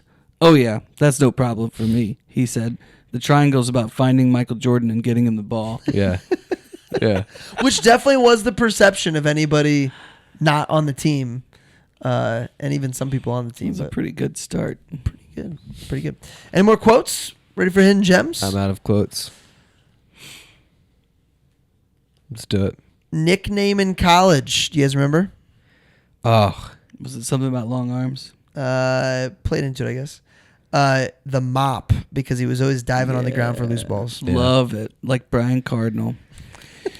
Once college basketball coaches Dean Smith and Bobby Knight came to a Lakers game and asked me, is it true, Phil, that you had your players sit around in a dark room before games and hold hands? yeah. I just thought that's hilarious. Like, the thought of Bobby Knight, like, ever having his players sit around in a dark room and hold hands. Yeah. It's just absurd. Bobby Knight and Dean Smith, man, two legends hanging out and talking I to Phil don't know Jackson. enough about Dean Smith. Yeah. I I don't know don't enough either. about him. I have no idea what his coaching style was. I He's know his really- players He's a little loved him. before our time, a little bit. Well, I mean, he would have been the same time as Bobby Knight, and we know a lot about Bobby Knight. We Well, live in he Indiana. but That's what he- I'm saying. I and- think and- geography matters. But he retired while Bobby Knight was still in his prime-ish, right? True, he would have Yeah. been Yeah. slightly before. I love the Gator Load versus Gatorade story. Mm-hmm. The trainers accidentally give him Gator Load, Yeah. which is like a carbo load Mhm. drink, and they're totally dead in the fourth quarter. He told a story of getting drunk in college and being sloppy about leading a student cheer section, and the coach made him do push-ups every time he saw him. You guys remember this story? I don't. So he's basically like he's drunk and he's just sloppy, and the coach doesn't like it. He doesn't like him being in public being sloppy. And so he basically says, Phil, every time you see me in public for the next week, you have to do push-ups. And as he describes, this is in chapter 3, as he describes, little stories like that make me wonder if he didn't have a good leader like that, those pivotal moments, Yeah. what direction would Phil Jackson have taken? Right. Like, if he didn't have certain people he looked up to correcting him, like, what if that coach was not a good coach and he didn't like him and he said something like that? Yeah, like That- what's the ripple effect? yeah, what's the butterfly effect of Phil Jackson? Does he like, you know, I mean, Dude, I had somebody say to me, he said that he doesn't, this isn't biblical, and he's like, I don't necessarily know it to be true or anything like that. But you know how when you look at a tapestry, like all of the different pieces are all weaved together and interspersed and stuff. He's like, I just imagine getting up to heaven and, you know, like part of your reward is being able to see all of the different threads from the different like people that you Seed impacted planting and and- stuff like that, and you're Yeah. able to just see the whole picture Yeah. as like a tapestry. And I was like, that's pretty cool to I think heard, about. you guys might have thought about this before, but we had our small group. One of the guys said, I can't wait to get to heaven and watch the Netflix documentary of my life and see where God was moving. Like we'll just be able to watch movies. We'll be able to watch the movie of Moses. We'll be able to watch the movie of Bible healers in our own selves. That's kind of a cool thought. My arms were so long that I could sit in the backseat of the car and open both front doors at the same time Yeah, without that's- leaning forward. That's pretty wild. I fit That's the pretty wild. I said that was a hidden gem. That was hilarious. What car is that? A Mini Cooper? I don't know. Hidden gem: Shaq mooning the Sacramento fans on the way out after winning Game 7. Could you imagine? Shaq is a hidden gem. Character. in He is, itself. man. He is just a gem. He is. I about love him? the TNT clips of those guys just being idiots, like trying Dorito, like a ghost pepper Doritos. So and- they were doing the last season was going to be the last season, but then I heard that they all signed with ESPN or something. what? Or They're something like they're gonna that. be doing something. Yeah. Do you guys catch who Michael's first game back is against?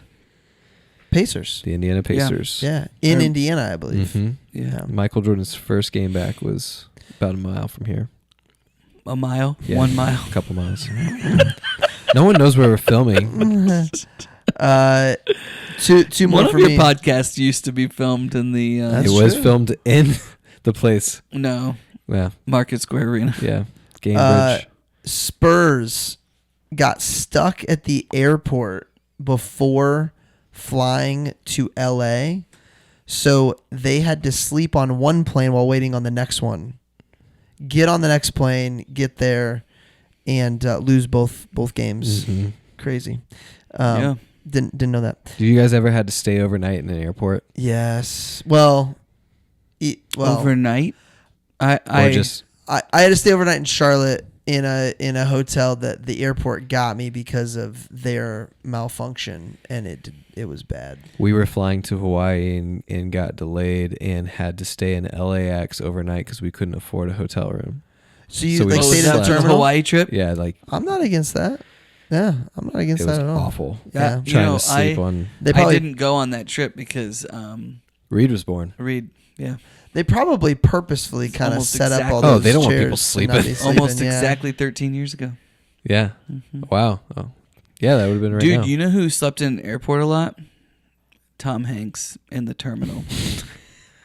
Love that movie. Cover worthy. Love that movie. Ron Artest a little offers boring. to forego his salary to keep Bonzi Wells on the Kings team he was on. Bonzi Wells. Indiana native. Bonzi Wells. Muncie. Ball State. Muncie. So I've got a Rick Bonzi Fox Wells was story. also in this. He's an Indiana guy up there. Rick in, Fox was very well respected and liked by Phil, I think. I think he played Yeah, a he's very an good Indiana role. guy. Warsaw, right? Warsaw, I think. so. My grandparents had season tickets to Ball State's basketball team when Bonzi was there.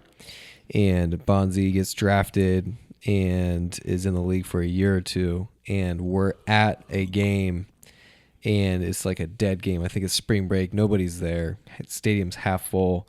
And so we sneak down, and with my grandparents, I'm sitting with my grandpa, like pretty close.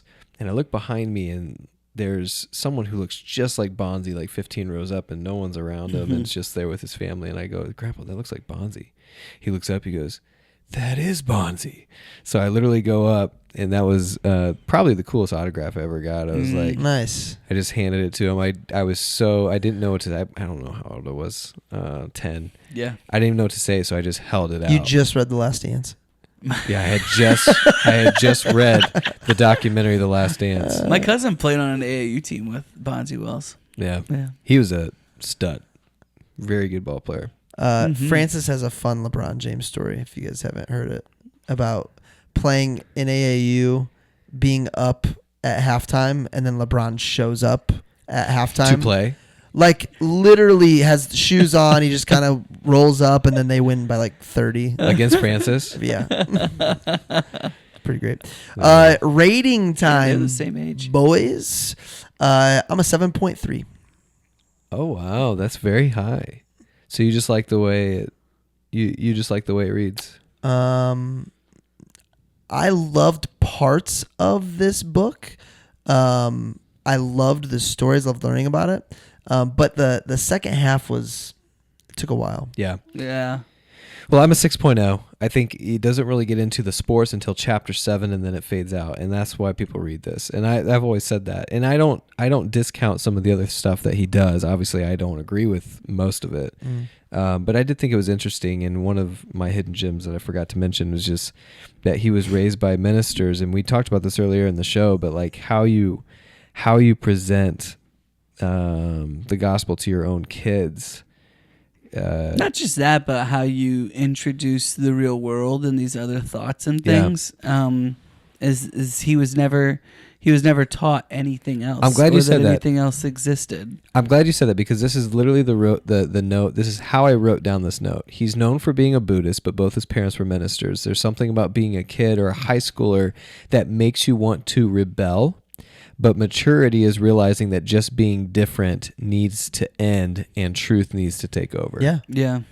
There's so much value in educating our children on other things. Mhm. Yeah. Yeah. So much value. But ultimately, the search for truth, you will find it. Yeah. That's the one thing I hope my kids, even when they're, really contemplating things and struggling through things, is like the pursuit for truth. You will find it if you keep looking for it. You don't need to look for it. It's right there. Like you should be reading these things through the lens of truth. Like you have truth. Mm-hmm. And you can read things in a different lens if you know what the truth is. You're not searching for truth. Your Sometimes whole life is not a search for truth. I get what you're saying. I think there's some people that if you don't don't, let's just say we don't come from the same standpoint that the Bible is true. I don't believe that the Bible is true. I'm just saying for our children, if we're raising them Yeah. in a Christian worldview. But let's say like, they're that lost. is Let's the say at truth. some point you're lost and you're looking for something else. If you continue to look for what you know to be true and keep pursuing truth, you will find You'll and come eventually back. come Like, back. because that's what C.S. Lewis did. That's what Lee Strobel did. Like, they were kind of annoyed that everyone just believed in Christianity without any Yeah. backing. So they're like, well, I'm going to disprove this. And then Yeah. in searching for truth, came back and found truth. It was still sitting in front of them. Fair enough. I'm going to give us 2 ratings. Okay. We're ready. Rating number 1 is if you're just reading the book. Okay, so if you're just reading the book, I'm going to give it a 5.8. All right? I struggle to recommend this book for the reasons previously stated. Otherwise, it'd be a little bit higher. It is well written. It's fine. Gets a little boring at times. He doesn't narrate himself. If you're listening to the book, the freaking guy that they chose to read this book has no idea about sports, and it drives me insane. He pronounces people's names wrong. He says scores wrong. He says records wrong. Which one did you listen to? I don't. Whatever feel was it. on Spotify. Okay, Audible is not that. And if I would have known it was on Spotify, I wouldn't have had to waste a freaking credit like I did on Audible. I was so frustrated Apparently it with was it. worth That's hilarious. So if you're listening to listen to it on Audible. I'm going to give it a 3.4. It is really disappointing when someone who's well known does not read their own You book. know their voice. His voice, too, is perfect. Yeah, his Yeah. voice would be great. Come on, Phil. Be Remind better me- than that. Remind me, what's Phil's situation right now? Is he? He's alive. He is? Okay. I know he's sick for a while or. What's this situation? Well, yeah. How do you ask that question? What's next? Is he still with us? We got Jurassic Park. Nice. Why are we whispering? Tick, tick. Boom. Passion of the Christ for Easter and Fever in the Heartland. Marcus will tell you this book was so addicting, he finished it already. Yeah, that's true. I just started it, and I will tell you within the first 4 minutes, I am like, this is going to get way worse than I even could have imagined. yeah. But you can't stop listening. Yeah. It's so good. Actually, my note is, wow, this was only 100 years ago in Indiana. In Indiana. Yeah. Yeah. Now, we're from up north. We're all from I guess Rem's from like central-ish, but we're all mostly northern Indiana. I'm curious as to how far north. No, it didn't matter. I'm curious if I'm going to be as disappointed. It didn't matter at the all. Grand Dragon, Here, I'll give everybody a teaser. please. At one point in Indiana, in the 20s, 1 out of every 3 is actually a little higher. 35% of white males were in the KKK. So here's what's scary about that. This is when you shared that stat with us. Here's what's before- scary about that is literally what he just said. Well, no. I'll make it even scarier. 1920s. Is Let's that say all of them were from churches? Yeah, but let's say this. Let's say that means 35% of all 20-year-olds would associate with that. So from 20, so that means that let's say they lived to 80 on average. This is Brett doing math. That means that would have been the year 1980 is when they would have been 80. Okay. That's our great grandparents' generation. Well, my grandpa on my dad's side was born in the 20s. I did not think that's what you were going to say when all of a sudden you said, well, my grandpa. I'm just saying my Like, grandpa. I think it's a good place to end, boys. So, but was here's born my in the point. 20s. They're like, that's not that far removed from We're the only a peak. couple of generations away. That's the wild part to me. That is the wild part to me to that stat. Yeah. Yeah. All right. So look forward to those episodes. Cool. Can't wait, guys. Should we do passion after that instead? Brutal stretch of trying to make things funny. I mean, no, I will be all right. There's a lot of funny in that book, actually. What's the last book we did that would have been, or what's the last subject we did that would have been like, this is not a funny episode? We weren't very funny tonight. This one. See you next time.